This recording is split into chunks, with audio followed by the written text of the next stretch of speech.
Bharatiya Janata party Telugu Desam పొత్తులో ప్రతిష్టంభన నెలకొంది. చంద్రబాబు గారు వెళ్ళి అమిత్ షాని కలిశారు. చంద్రబాబు గారు ఒక ప్రపోజల్ చెప్పారు, అమిత్ షా మరొక ప్రపోజల్ చెప్పారు. అది చంద్రబాబు అక్కడే తేల్చి రావాలి, కానీ తేల్చి రాలా. బీజేపీ ఓ బృందాన్ని పంపించాలి, వాళ్ళు పంపించాల. దాంతో అక్కడతోనే చర్చలు క్లోజ్ అయిపోయినాయి. ఆ తర్వాత నేను సర్దుబాటు చేస్తానని చెప్పినటువంటి పవన్ కళ్యాణ్కి వాళ్ళు అపాయింట్మెంట్ ఇవ్వట్లా. ఇంకోవైపున ఇక్కడ 2 సీట్లు అనౌన్స్ చేసేసుకున్నారు తెలుగుదేశం జనసేన కలిపి. తద్వారా బీజేపీకి ఒక ధమ్కి ఇచ్చారు చంద్రబాబు. నీ వెనకాల పవన్ కళ్యాణ్ ఉండడు, మీరు ఏ పవన్ని నమ్ముకుని నాతో బేరం ఆడుతున్నారు, ఆ పవన్ నేను వెంట పెట్టుకెళ్ళిపోయాను కాబట్టి పవన్ నన్ను నమ్ముతున్నాడు కాబట్టి మీరు నన్నే నమ్మాల్సిందే, లేకపోతే మేమిద్దరం వెళ్ళిపోతాం, మీరు అటు ఇటు కాకుండా రోడ్డు మీద ఉంటారన్నటువంటి సంకేతం ఇచ్చారు.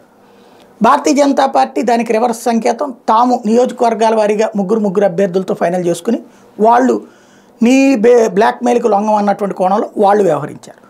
ఇప్పుడు తెలుగుదేశం పార్టీ నుంచి చర్చలకి ఎవరు వెళ్ళట్లేదు, ఢిల్లీ నుంచి ఎవరు ఇక్కడికి రావట్లేదు.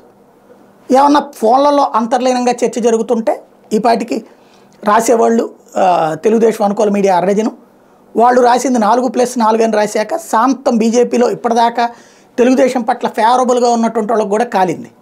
కాబట్టి ఓవరాల్గా చూసుకుంటే చర్చలు ప్రతిష్టంభన సాగుతూ ఉంది. రేపు నెక్స్ట్ లిస్ట్ రిలీజ్ అయిపోతే తెలుగుదేశం ఇక చర్చ ఇక ఏ పొత్తు లేనట్టే.